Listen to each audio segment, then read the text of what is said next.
Hey guys, welcome to my first drive video on Porsche's 993 generation 911 Turbo Coupe.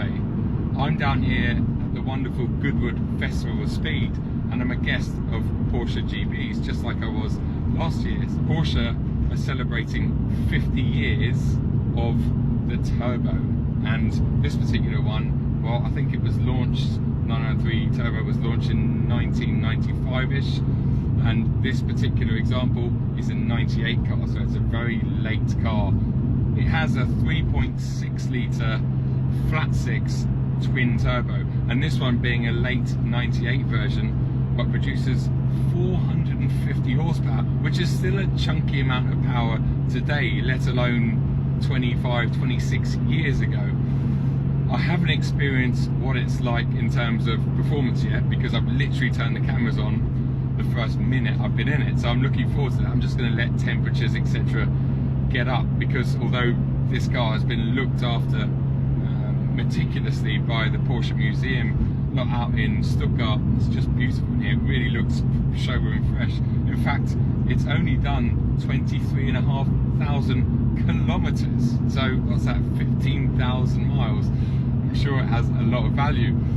It's a 6-speed manual and it's a 4-wheel drive, so just like a modern day 911 Turbo, 996 generation, 997, 991, very latest 992 generation. And thanks to it being all-wheel drive and thanks to it having 450 horsepower, this has a claimed 0 to 62 figure of 4.1 seconds. That's so fast even today, especially when you consider that it has a manual box. I'm not talking about lightning fast PDK gearbox, we're talking about a manual gearbox, so I'm sure it's going to feel really rapid. But before we get to talking about its driving dynamics and all of that, what's it been like just cruising along this beautiful road down near Goodwood? Well, road quality is amazing.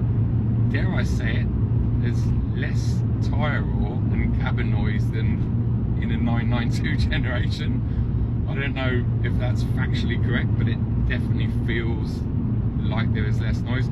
I purposely not put on a lapel mic for this video, and I'm using my media mod on my GoPro because I want you to hear the ambient sound. I want you to hear any of the engine sound and just anything, because I think this being a classic car, or at least in my eyes, 25 years, 26 years, it's near enough. I want you to hear everything that I'm hearing and experience this to the best possible. Let's talk about the cabin itself. Well, 911 cabins are never that big and spacious, and this is much smaller than modern day Porsche. It's much smaller than a 996 or 997. In fact, I have the seat back as far as possible, and well, yeah, that's about right for me. So if you're any longer leg than I am, then you might be in a bit of trouble in here, especially as you've got 3 pedals, so you need your legs and your body position to be pretty good. It doesn't have any steering adjustment, reach or rake, and I think that came along in 1998 when this was sold, but in the next generation, the 996, I believe, introduced that. So it feels odd being in a 911 and not being able to bring the wheel a little bit closer and get that positioning perfect, but I have plenty of headroom. When you get on the outside of this and you actually look at the size of it, especially I had it parked next to my M3 Touring earlier on, looks about a third the size